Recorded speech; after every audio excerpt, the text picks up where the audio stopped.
Well, we know of at least two positions that need new starters for this week, and we're going to talk about what those new starters can be here on Locked On Gators.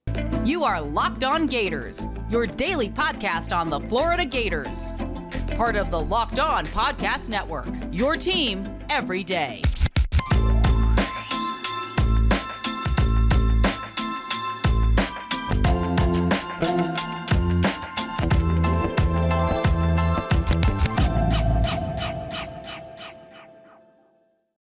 Hello and welcome back to another episode of Locked On Gators, part of the Locked On Podcast Network, your team every day. Thanks for making Locked On Gators your first listen of the day. We're available daily and free wherever you listen to podcasts. Happy Wednesday. I'm Brandon Olson. Twitter is WNS_Brandon. Written work with Whole Nine Sports and Giants Country of SI.com. Before we start today's episode, I'd like to talk to you about LinkedIn Jobs because LinkedIn Jobs helps you find the qualified candidates that you want to talk to faster. Post your job for free at linkedin.com/lockedoncollege. That's linkedin.com/lockedoncollege to post your job for free. Terms and conditions apply. And also, just going to say thank you for tuning in. Like, subscribe, comment, review, do whatever it is that you want to do. Join the Locked On Gators Discord if you want. The link is in the description. But now we're talking about the depth chart because there are some openings. First up, we'll talk about the jack spot, that stand-up edge rusher. Brenton Cox played this entire season. Brenton Cox is now obviously gone if you've been living under a rock. Monday afternoon and yesterday, Tuesday, we did extensive talking about Brenton Cox, who was dismissed from the team on Monday morning, early afternoon. And Billy Napier said Antoine Powell-Ryland and Lloyd Summerall will likely be the guys to step in. So at the jack spot, I think it should be Antoine Powell-Ryland, just individually. I think Lloyd Summerall should also be in there. He should probably be jack 2, David Reese, jack 3. And also, they've listed 4 players at jack this whole season. Keeping with that, Chief Borders should be jack 4. I'm not sure if they will keep a 4th name in there because they had Brenton Cox Jr., Antoine Powell-Ryland, or Lloyd Summerall, and then David Reese. So I'm not sure if they're going to keep 4 names or if they're keeping the or and 3 names or what it's going to be. But it should be Antoine Powell-Ryland. I think pretty much everybody can agree on that. I think that an overlooked part of his game is how often he's dropped back into coverage, and he hasn't been bad at it. Hasn't been good at it. Better than Brenton Cox was. Worse than, say, probably Chief Borders would be. But it's something that he did and would allow you to get a little more creative with your play calling as well. So I think that one's a safe decision to make there. Looking at tight end, this is also weird because Keon Zipperer posted on Facebook that he was out for the year with an injury, won't be playing for the remainder of the year. And then myself and other Gators-based news sites started kind of running with that, where we were like, okay, Keon Zipperer is out for the year. What happens now? And then he took the post down. And then all the articles came down. My video is still up from yesterday talking about it, and it's going to remain up. And we are going to still talk about this because I don't know why he would post it if he didn't mean it. So even though it has not been confirmed officially by the team, I'm still going to approach it as if, yes, Keon Zipperer is out for the year, which is odd because you look at tight end and you go, okay, Jonathan Odom is probably the 3rd best tight end on this roster, so he steps up next, but he also plays the same tight end spot as Dante Zanders plays, which is a different spot than what Keon Zipperer plays. So my point is, yes, there are two tight ends that play the same position. Odds are, they're different tight end positions. It's confusing. There are 2 tight end positions, essentially, and Jonathan Odom plays the same one as Dante Zanders. So Keon Zipperer's injury, in theory, shouldn't impact Jonathan Odom at all. It should impact Nick Elksnis, but Nick Elksnis is currently dealing with an injury. I don't know exactly what the injury is. That's the beauty of covering Florida Gators football. Arliss Boardingham is a more well-known name, true freshman tight end, very athletic, but he is also banged up. So that leaves you with Noah Keeter. That's who I think will be the next man up. I could probably ask Hayden Hansen about this, considering he'll be joining me for the next 2 segments. But I'm recording this before I record with him, so no clue. But Noah Keeter is very good in the spring game. I've mentioned before that I loved how he worked on those slide routes, and I would like to see him do that more. I'd like to see the Gators offense do that more. Maybe we see it happen more with Noah Keeter, because I think he should be the starting tight end going into this Texas A&M game. And if Keon Zipperer is out for the year, then Noah Keeter should be the starter. They're also important to note, because I see a lot of Gators fans do this. His last name is not Zipper. It's Zipperer. Just pointing that one out because that irritates me when people say zipper. I get it. It's shorter. It's easier. It kind of sounds the same. And people like to use GIFs of zippers, but come on. But looking at defense again for the last position, because you know how we do it. It's usually 3 positions that we talk about. Star is the next one. And I've done this before, but I'm going to do it again. Starting star position should be, hear me out, not Trevez Johnson. And I have no issues with Trevez Johnson personally, but I will say we are at the point where teams are intentionally targeting whoever he's covering. Whether it's man or zone, they're going where Trevez Johnson is. That is a problem. Like, if teams are doing that, you need to make a change. And look, I think I've been pretty open about it.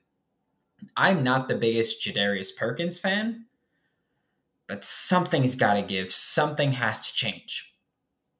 If that means Jadarius Perkins, starting star, do it. If that means give Kamar Wilcoxon an actual shot at star outside of the Eastern Washington game, or give Miguel Mitchell a shot at star outside of the Eastern Washington game, or put an actual corner over there. I don't care if it's Jason Marshall. I don't care if it's Jordan Young. Put a corner in there and see what happens. Because guess what? You can't get worse than what you've got right now. Experiment. Figure it out. Have some fun with it, and maybe get an actual answer for something where your team has pretty consistently struggled with. And I don't know if that's going to be the approach to it, but I do think that, yes, the approach should be Antoine Powell-Ryland starting at Jack. That should be a change where we're expecting that one on the depth chart. Tight end, again, one that we're expecting. We don't really know who would fill in that role. We don't have the injury confirmed yet. But again, Keon Zipperer is one that said it. I think Noah Keeter is the next man up at that spot. I think that's one of the issues where Florida hasn't gone to their depth at tight end much. It's been Dante Sanders. It's been Keon Zipperer. And a couple guys very sporadically sprinkled in, and it's kind of hard to tell. One of those guys who rotated in was Nick Elksnis, who, again, is injured right now, and I don't believe is going to be healthy and ready for even the remainder of the season. And star, now Trevez Johnson is what I want you to do. But we're about to be joined by Hayden Hansen, Florida Gators freshman tight end. But first, a quick word from LinkedIn, because small businesses are back in business, and LinkedIn Jobs is here to make it easier for you to grow your team. LinkedIn Jobs helps you find the people that you want to interview faster and for free. And I highly recommend LinkedIn Jobs, by the way. With simple tools like screening questions, it makes it easier for you to focus on candidates with just the right skills and experience, so you can quickly prioritize who you'd like to interview and hire. And we've said this multiple times here. Numbers don't lie. Every week, nearly 40 million job seekers visit LinkedIn. Post your job for free at linkedin.com/lockedoncollege. Terms and conditions apply. Joining me now for Locked On Gators, like he does every Wednesday, is Hayden Hansen, Florida Gators freshman tight end. And I'm just going to knock this one out the way, since you know what's coming with the first question always. What was Billy Napier's message to the team following the loss to Georgia? I mean, it was just he always starts it off with adversity and how to fight it. And he also brought up the goals about the last half of the season, trying to win out, because you have 5 possible games if you take care of these next 4. That was the main thing. He said you kind of have to reassess your goals. I mean, because we all want to win the national championship at the beginning of the season. And now that we're about done with the season, we got to reassess and figure out the goals we need for the last 4 games to get the 5th one. and we can still rewrite what can be said about this team this year. So Yeah, I mean that was gonna be a question later on, but I'll bring it up now. The Gators are eliminated from SEC championship contention, and it's not possible to win that. But have the goals changed at like is it just go 8-4 now, run the table, get a good bowl game? Obviously, the goal is to win that too, but is that kind of just where we're at, and maybe see where the younger guys are at and kind of just work on development and look forward to next year? I mean, 100%. The goal is to win out. Napier wants to run the table. The whole team wants to run the table, and I think he's going to put the best players out there, regardless of age. I don't really think he's going to take a step back and develop the younger players. I think he wants to win out for the. He's really focused on the veterans to give them a strong season to go out on. So I mean, 9-4 is a lot better than 4-7 or 5-7. So Yeah, and this one, and you don't have to give personal opinion on it, but it's something that happened with Florida this week where Brenton Cox is no longer with the team. But and I don't even necessarily care about talking about that situation specifically, but what kind of message does it maybe send to the locker room and the program that, hey, even if you're talent wise one of the better players on the team, if we don't think you're fitting in right, then we'll cut ties. Because Billy in the Monday press conference said it was for the better health of the team. So what is that what kind of message is that where it's like, yeah, like even if you're one of the most talented players, if it's for the betterment of the team, then we'll do it. yeah, I mean, B. Cox he's a freak. I mean, he's very talented. What I think it does, I think it just sends a message to the whole team. Like it, we just, I mean, Napier says it all the time, but I mean, it's pretty apparent now that he believes it's an honor, which it is, to play for the University of Florida and wear the logo. And I think it was just kind of a wake up call for the rest of us to make sure we're staying on top of things, playing, and living up to Napier's standards, which we should be doing anyways. So that's all I have to say on that. And I'll ask this since you said he's a freak, he's incredibly talented. I think nobody has a question about that. And I'm assuming at certain points since you've been in Gainesville, you've lined up directly across from him. What is it like kind of lining up against him, running a route against someone like any of the safeties or linebackers that are going to be NFL players? What's it like kind of lining up as a true freshman and just saying, like, this dude across from me is going to be in the NFL at some point is a little bit of a tall task? I mean, I say it in one word, very simple. It's humbling. It's humbling because you very few times you ever beat those guys, and it's good because I mean, everyone wants to make it to the league from here. I mean, as a freshman, it's a good measurement to be like, okay, this is how he beat me. How can I get better? This is what the league is going to be like. So this is how good I have to be. I have to be able to block these guys consistently to have a chance at the league. So it's actually a pretty good opportunity every day at practice. So. And now with Brenton Cox dismissed and Josh Braun and Marco Ortiz have both said, December 5th happens, we're entering the transfer portal, whether it's on Twitter or Instagram, whatever it is. What does it do to a locker room, if anything, or how does it kind of feel to be like, okay, like, yeah, Marco Ortiz said, I'm going to stay with my teammates for the remainder of the year, but after this year, I'm out. So what's it kind of mean where it's like, not done with the season, but at the end of the season, they are no longer going to be your teammate? Yeah, I mean it's always heavy hearted to me because we have such a good relationship. That's what Napier's done pretty good here is making sure we all know each other's backgrounds and stuff. He's gotten us closer with each other. Especially Marco. I mean, that's a team first guy. I mean, he waited his turn to play here, and an unfortunate injury happened. So I mean, we all wish him the best. Same with Braun. It's just.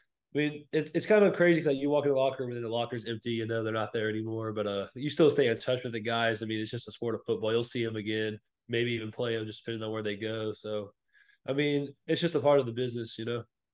Yeah, and I mean, you said about business. Like this is still school, and it's still like student athletes. But end of the day, college football is one of the biggest businesses around.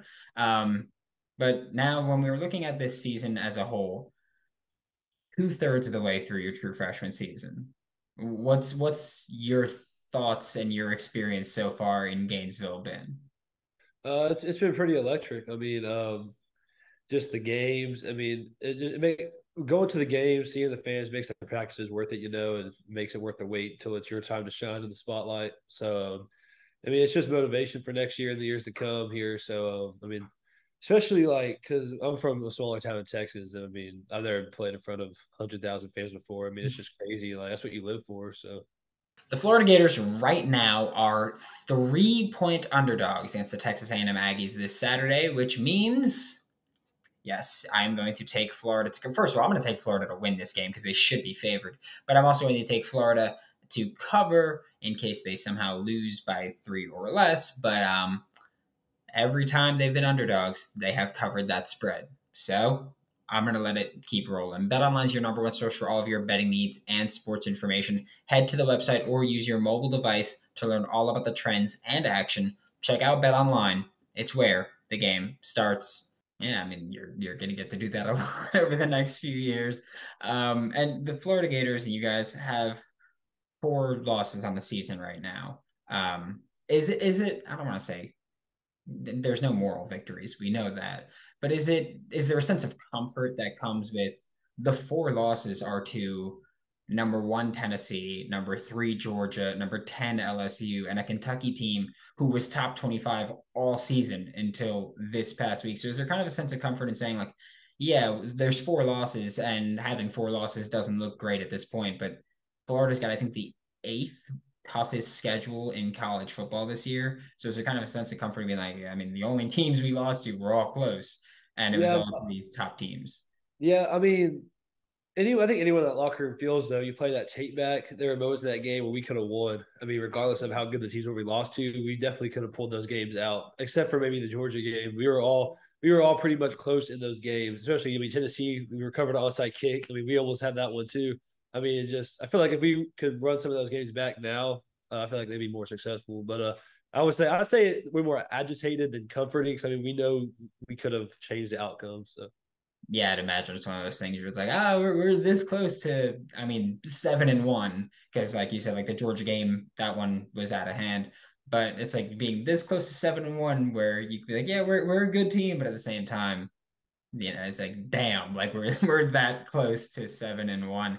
And with these latest rankings that came out right before we recorded, the college football playoff rankings came out. Tennessee's number 1, Georgia's number 3. And I have to ask this question because they play. Who are you pulling for? Or are you just like, hopefully the game just gets canceled somehow? Yeah, I mean, I feel like it'll be a close game. I'm not really rooting for anyone, but if I had to bet some money on it, I would say I have a hard time going against Bama, but I think I'm going to give it the edge to Tennessee for that game. I don't know, man. I just feel like that caught some momentum. I'll be interested to see how that game goes. Yeah, I mean, it's going to be an amazing defense against an amazing offense, and it's just going to be either really high scoring or really low scoring, and everybody obviously is looking for the high scoring part of it. And I'm asking you this question specifically because, or this next question specifically because we have our recruiting insider from Sports Illustrated every week is on the show, and he wanted me to ask this question just to Gators fans, and I was like, I think I have a better person that I can ask this question to. Miami, Florida State play each other, and it's not a matter of who you want to win. Which program do you hate more? Yeah, so I mean, I'm not familiar too much with these Florida teams, but ever since I've been here, I've just been like reading Twitter and stuff, and I'm gonna have to go with the Miami fan base. Just with all this recruiting noise and stuff about how they're out recruiting Napier and stuff, and how Napier's a group of 5 coach and stuff. It really kind of rubs me the wrong way. But I mean, it'd be different if Miami was winning, but they're not. I mean, yeah, they're getting some good recruits, and I'm not gonna like say how they're getting the good recruits, but I mean, it's just I gotta see if they perform better, then they can kind of talk, But like I think they won like 2-3 games. I'm not sure on their record, but I mean, it's just I guess they're one of those fan bases that just talk no matter what. Yeah, I mean, they gave up 45 to Middle Tennessee State, and they gave up 45 to Duke, and those aren't, offensive powerhouses here. And I will say, the second you said it's from looking at Twitter, I was like, oh, it's going to be Miami. Like, it was so clearly going to be Miami there. But last question before I let you go is just what is the general feel around the program and Billy Napier's message for this week where it's kind of the turning point for the Florida Gators football team this year. So this week you got A&M what's the turning point, or what's the message here? Yeah, so I mean, he's been saying we want to run the table, and of course, A&M's the first one on the way. So we gotta go away in a hostile environment, take care of business, and start this last half of the momentum, and rewrite the narrative on this team. So that's what the message is going to be. So Yeah, and I mean, I don't like to be a homer or anything. I like to think I'm a realist, but running the table, certainly a thing that this Florida Gators team can do. I mean, you look at the Georgia game, 28-3 at the half, came back and made it 28-20, and this is a team that consistently has shown no quit. And I think that's something that, especially compared to last year, is a very different feel around this Florida Gators team, where it's like, yeah, no quit. There's not a ton of dysfunction publicly or anything. So I think that on the right track is what I'll say. Thank you so much, Hayden. This was Hayden Hansen, Florida Gators freshman tight end. Catch him every Wednesday on Locked On Gators, and catch him every week with your Florida Gators. Thanks for making Locked On Gators your first listen of the day. We are available daily and free wherever you listen to podcasts. We'll be back tomorrow. We're talking Florida Gators. We're talking Texas A&M Aggies, and we're going to talk trash. That's what I'm going back to it. I'm going back to talking trash about Texas A&M and about Florida's opponents for the remainder of the season. I tried being nice. They lost games still. I don't care. I'm being mean. For your second listen, check out Locked On SEC, hosted by Chris Gore, to get the best coverage on the best conference, including the best university, University of Florida. For Locked On Gators, I'm Brandon Olson. Don't forget to follow me on Twitter at WNS_Brandon. Find all my written work with Whole Nine Sports and GiantsCountryofSI.com, and I will see you all tomorrow.